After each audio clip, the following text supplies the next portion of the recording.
It is 1 o'clock. It is November 17th. I am your grumpy guide to all things gaming. Let's put on the grumpy hat. Bah humbug. It is time once again for me to eat soup and you to watch.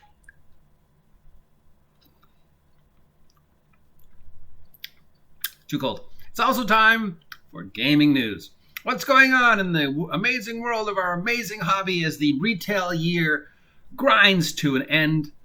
Black Friday just around the corner. Obviously, it's going to be virtual Black Friday, but what's going on?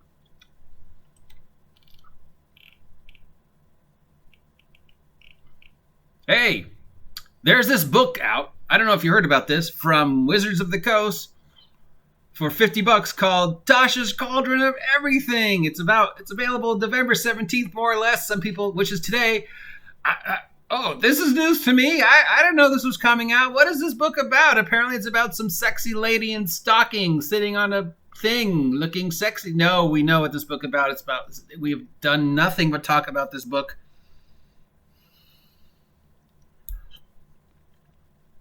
Support me, Campbells. I will sell out. Now, I have been nothing but negative about this book.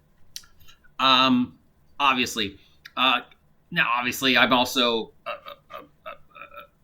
a jackass, so if Wizards of the Coast wanted to send me a free copy, I'd take it. But I will never use the stuff in this game as a player. As a DM, if somebody comes to my table and says, I want to use this, my rule is always like, sure, just photocopy the page you're using so I know what it is, and just understand that if you bring this in the game, that means my bad guys get it too. So if you're going to bring an artifactor with guns into my game, my bad guys get guns now too, and they will have more than you. So, yeah, but whatever, you know.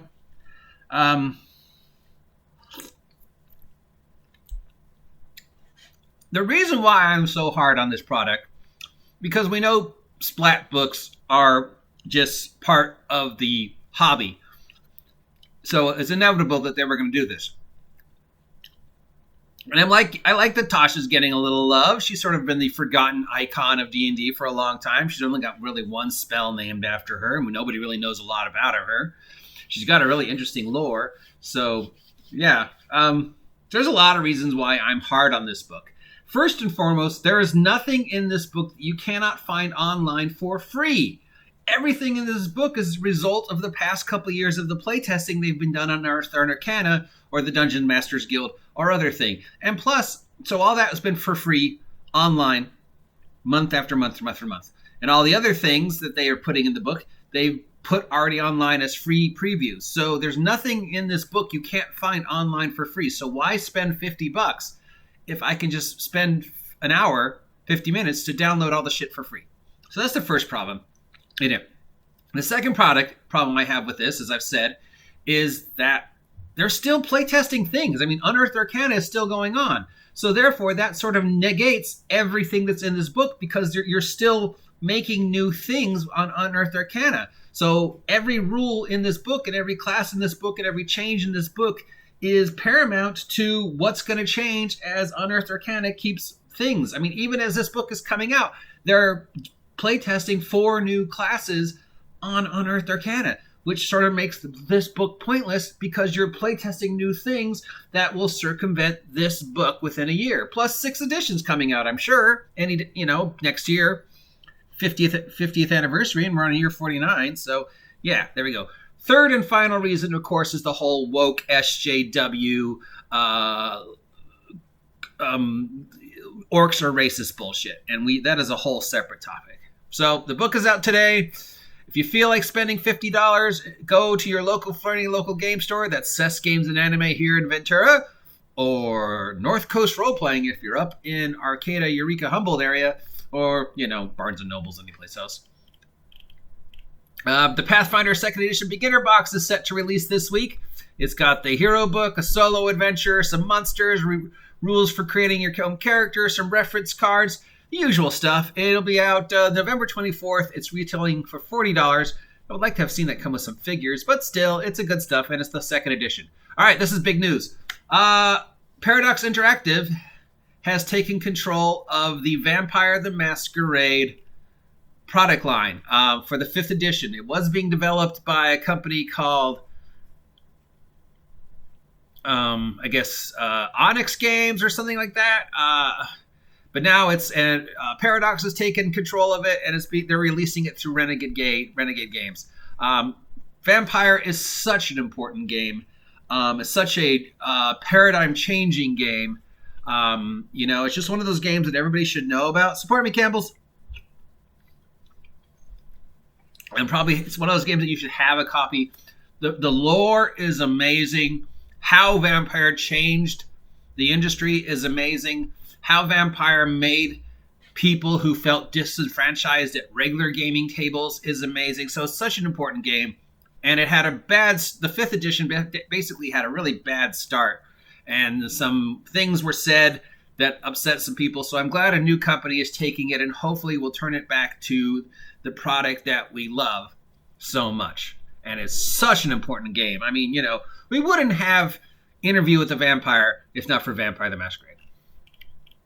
Okay, we have a teeny bit of information on the licensed adaptation of the Terminator role-playing game that Nightfall Games is attempting to put out. We know it's using their SSS system, S5S system. Is that S5S or SSS? It's S5S. So it uses 10 six-sided dice, 1 success dice, and 5 skill dice. And Terminator will be the first game using the system. It's also using this. It's also the core rules for their Nightfall's main title, SLA Industries. We were recently talking about who had the Terminator license in a different vlog, so it'll be interesting to see what they do with the Terminator license. If you don't feel like paying $50 for Tasha, you can pay $100 for the special edition of Tasha's Cauldron of Everything with the alternate artwork. And for some reason, Big B's Baba Yaga's Dancing Hut. So I guess they're saying, I don't know. Let's stop talking about it. Gamma Expo for March has been canceled because of COVID. There's a new dungeon crawl board game coming out from Fantasy Flight Games called Descent.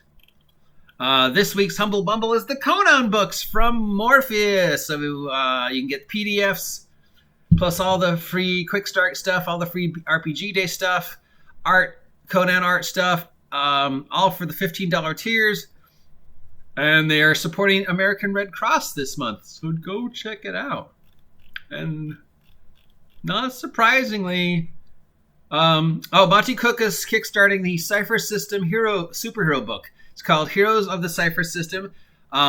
People say good things about the Cypher System. Monty Cook comes out of the gate always great. His initial products are always amazing, though, and the fact that he expected people to spend $200 for Hidden Sun, and people did, it just shows how great this guy is at just pulling the wool over people's eyes.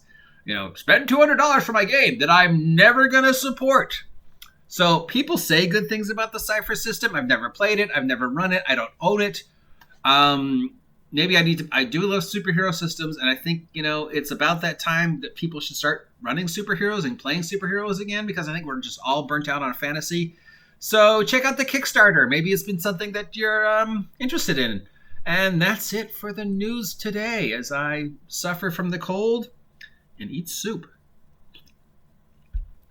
If you like this content and want to see more of me eating soup, consider supporting me for the holidays, because this is my only job. And if you give me money, I can buy more soup. If you haven't had a chance to subscribe yet, please subscribe. Chance down below. Help me hit 500 subs by January 1st. Well, realistically, 300 subs by January 1st. We're at 220. We just hit 220. That's amazing. That's why I'm eating the soup, because whenever we hit a mile marker, I eat food in front of you guys and make you watch. That's how much you love me. Soup is warm, and it's cold all of a sudden. I will talk to you later.